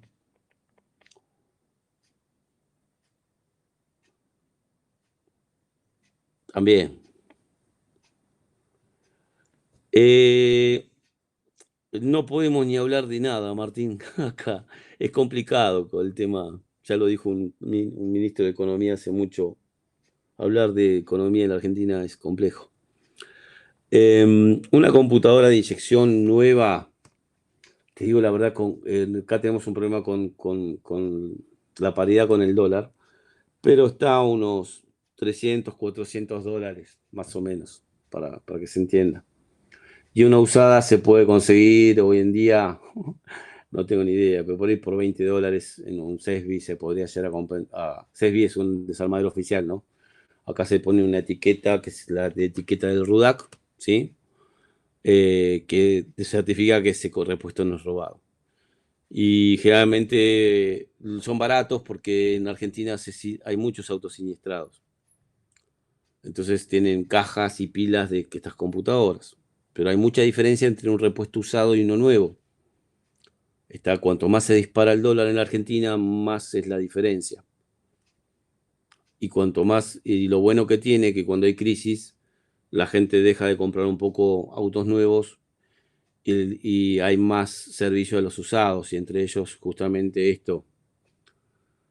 Pasa muchas cosas que el reparador de EQs en las crisis sale adelante porque al auto se le hace menos mantenimiento, se le hace menos, se trata de que el auto usarlo hasta que no ande más. Y el desgaste normal en un auto, en la parte de encendidos, que se van desgastando los electrodos de la bujía hasta que se produce lo que explicamos hoy, un retorno de alta tensión y se quema la EQ. ¿Está? Entonces, cuanto menos mantenimiento le hagan, más trabajo va a tener de esto. Y ahí la competencia va a ser el que lo haga más rápido y a un buen precio. Hoy una reparación de computadoras se puede cobrar, no lo puedo pasar a dólares porque hoy sería imposible, hay que esperar que se estabilice un poco acá, pero se puede cobrar 10.000 pesos fácilmente porque depende es lo que les digo. Si a mí me traen una computadora o un camión, son menos de 30.000, 40.000 pesos, no le puedo cobrar si se la hago de un día para otro. Si me traen una computadora de un Palio modelo 97, no le puedo sacar 30.000, 40.000 pesos. Por más que el procedimiento sea más complicado en la de un Palio 98 que en el proceso de una computadora, va en relación al valor del. Muchas veces lo que se hacía también es poner la mitad de lo que vale nueva. Una reparación es la mitad de lo que vale nueva. La desventaja de eso es que cuando la gente hoy se fija en Mercado Libre es como eBay, como AliExpress, ¿sí? Entonces se fija enseguida, vos le decís, bueno, ¿cuánto sale a reparar esta? Y esta sale 8.000 pesos. Se mete en Mercado Libre y ve que hay gente que está publicando por 4.000 pesos. Está bien, por ahí la compra él, porque le pareció 8.000 pesos, le pareció caro, y la pone en el auto él y no le va a arrancar porque tiene que emparejarla, que hacer un montón de cosas y por ahí vuelve. Bueno, ahí le cobras los 8.000 pesos, aparte de los 4.000 que ya puso. Está. Esto es un poquito así. Lamentablemente o sea, no es lamentablemente. Sinceramente es un negocio y se trabaja un poquito así. ¿Vamos bien?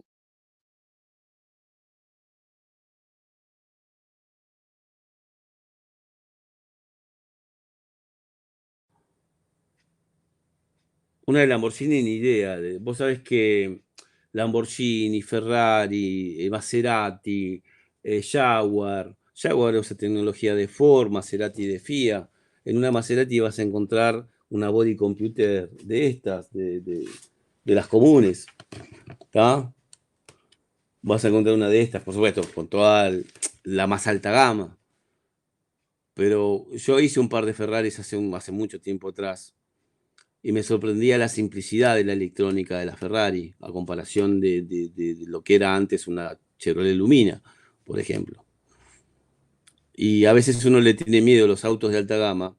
Está bien, si vos me decís, es tan fácil un Audi Q7, es tan fácil como un Fiat Palio, por supuesto que no, la cantidad de unidades de control es mucho más complejo, pero lo que es la reparación electrónica entendiendo el concepto de funcionamiento, de qué actuadores, qué sensores, cómo funciona, con qué tensiones, es el mismo proceso. Por supuesto que reparar una computadora de un Audi Q7 eh, tiene un beneficio mayor porque el repuesto sale más caro. Yo diría que hoy en día hay que mirar cuánto vale nueva, cuánto vale el Mercado Libre una usada y de ahí establecer un precio. Lamentablemente no hay otra.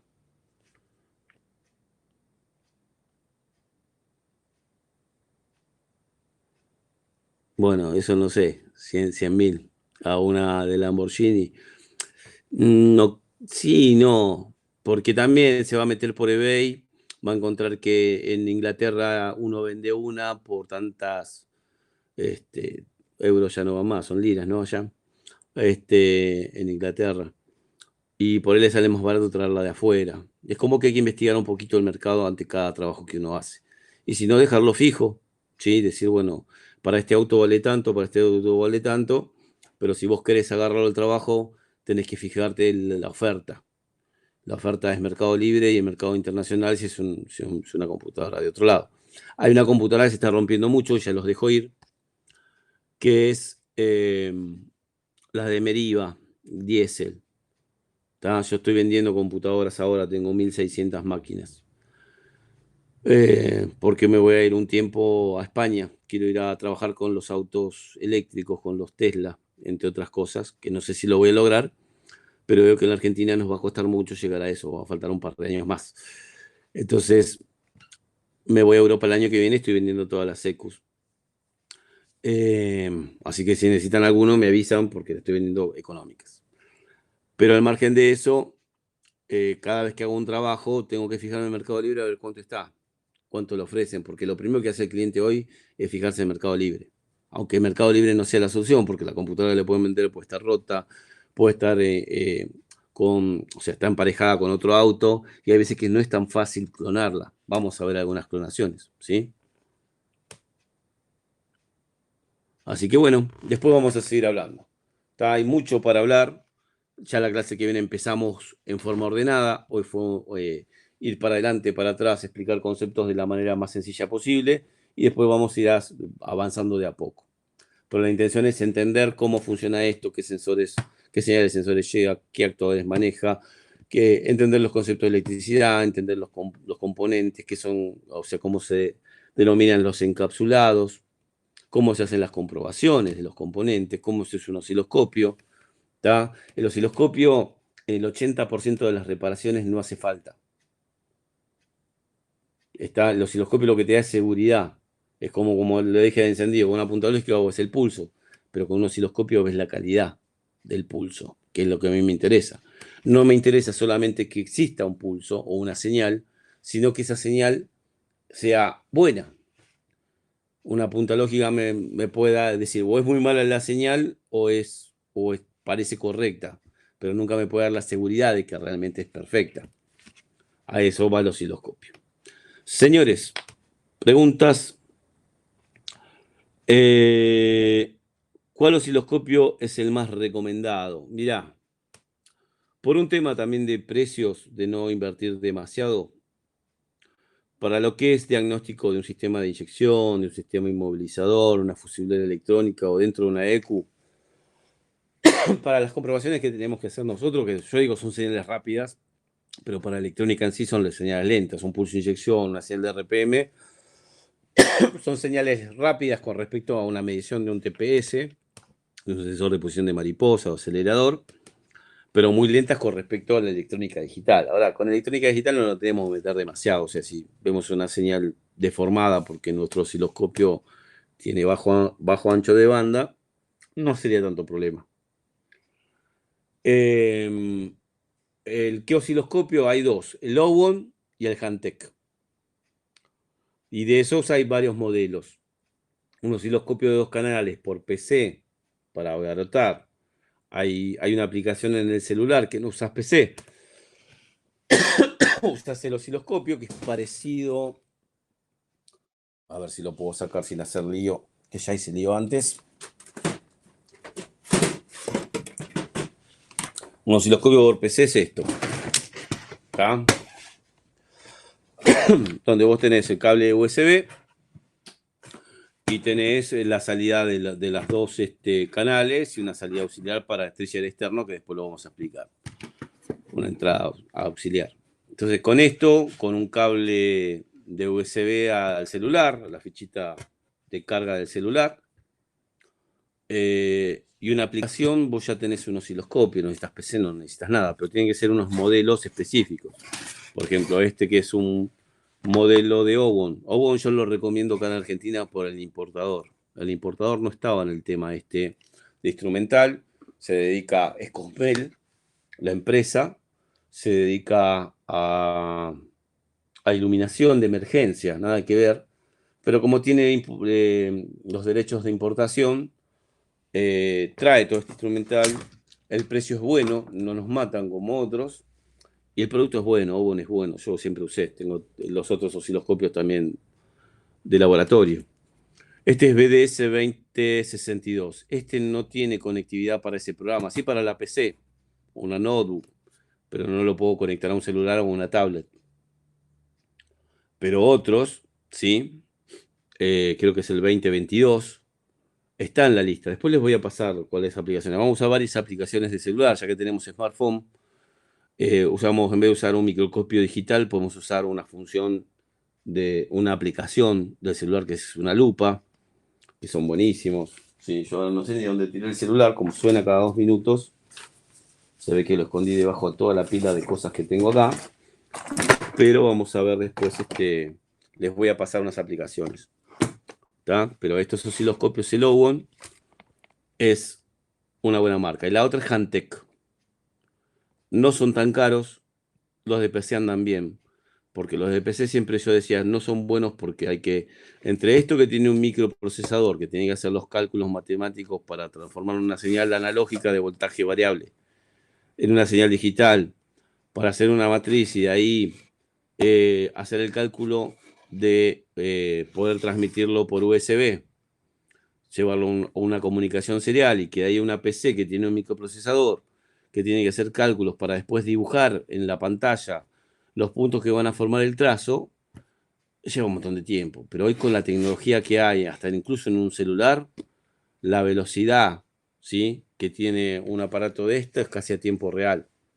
Entonces yo diría que por un tema de costo, si tengo un celular, un smartphone más o menos normal, no tiene que ser un Apple, ¿sí? No tiene que ser un iPhone.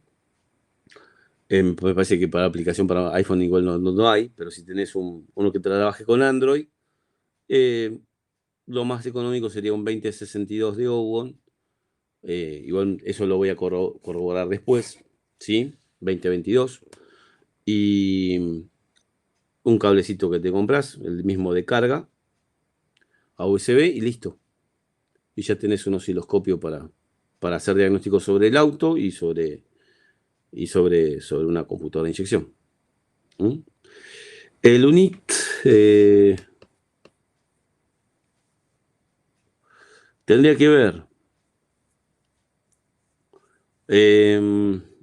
Lo más importante es que tenga 20, 25 MHz, que tenga 2 canales y que tenga la función XY. Porque en este curso no lo vamos a ver, este curso de nivel 1, pero en nivel 2 yo agrego algo, un osciloscopio que es el trazador de curvas, que ayuda para dar más velocidad al diagnóstico. No es un reemplazo del osciloscopio, es un complemento. Que el trazador de curvas les enseño a hacer uno muy económico, que es un trafo y una resistencia. Esa es la base de funcionamiento de eso. Que es poder ver caída de tensión, que es amperaje en un circuito de corriente alterna, que se le inyecta a los componentes y se ve cómo reaccionan. Qué pasa con la corriente cuando yo le modifico el voltaje. Y eso dibuja una curva, un trazo, en la pantalla del osciloscopio en una función que se llama XY. Después lo voy a explicar en las últimas clases. Pero eso lo vemos en el segundo nivel porque es larguísimo esto. Está bien, pero ya les digo, busquen, miren, yo sé que ya se quieren ir, ¿sí? Pero quiero mostrarles algo. yo puedo compartir el escritorio y me interesa ver el Mercado Libre. Me interesa ver el osciloscopio. Vamos a Lowon. ¿Sí? Y les digo yo, el de BDS 1022 vale 17.000 pesos. Un osciloscopio de estos de laboratorio, sin batería, valen 39, 53, 76. Hasta las puntas de un osciloscopio valen 3.900 pesos. Este no lo recomiendo, ¿sí? Lo tuve, es complejo, tiene muchos chiches, lo puede poner como si fuera en el display con colores, es muy lindo, pero no sirve para nada. Yo tengo uno de 100 MHz que lo terminé vendiendo. Esto no los recomiendo, fíjate que son más caros. Estos son generalmente de un canal solo, olvídense, no nos va a servir. Necesitamos uno de 2 canales. Megahertz, dije 20. Cuanto más megahertz tiene, mucho más caro es. Si quieren, cómprenlo, pero les va a sobrar. Pero si quieren empezar desde cero, ya el curso para uso de osciloscopio vale 13.500. Yo se lo doy más barato. Fíjense que los valores no hay con qué darle. ¿Tá? Este es el de 100 MHz, este de 25, este es el que andaría. ¿Ves? Este está a 18 y pico. Y el primero de todo, 17 y pico. ¿Tá? Que es el mismo. Deben ser 2 proveedores diferentes. El que yo les digo es Cosmel. ¿Qué decía ahí?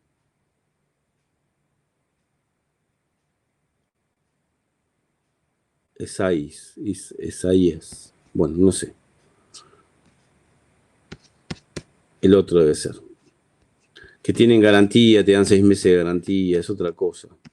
Cosmel es mejor, para mi criterio, ¿no? Este debe ser de Cosmel. Me voy a dar cuenta porque primero porque pone todas las características del aparato y después porque, no, tiene el único. Cosmel Argentina, busquen Cosmel Argentina. Este anda bien. Está con este alcanza y sobra. Son casi 20.000 pesos, que si lo pasamos a dólares son menos de 100 dólares hoy casi. 120 dólares, 130 dólares. O sea, la referencia es económico. ¿Sí? Es acá donde tengo que hacer eso, si no me quedo sin audio. Bien. Yo calculo que eso es lo más barato. ¿Sí? O sea, lo que más les puede servir y nos sirve para bastante. Después cuando empiecen a trabajar y que empiecen a hacer plata con esto, recién ahí compren. Yo les voy a enseñar incluso a armarse un banco.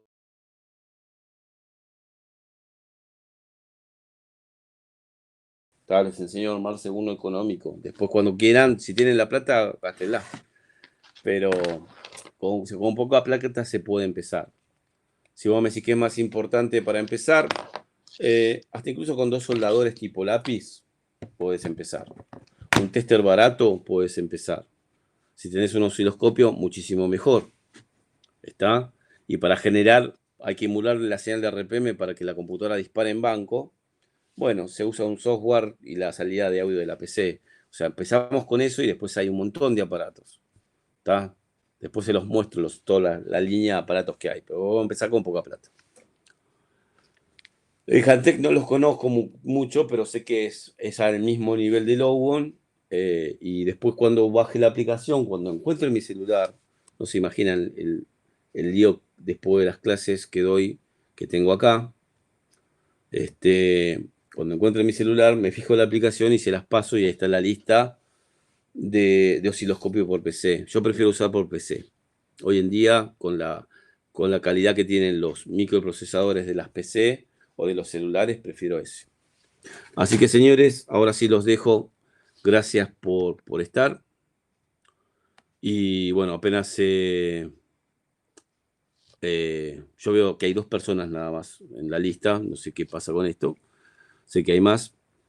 Pero después les paso cuando termina de subir.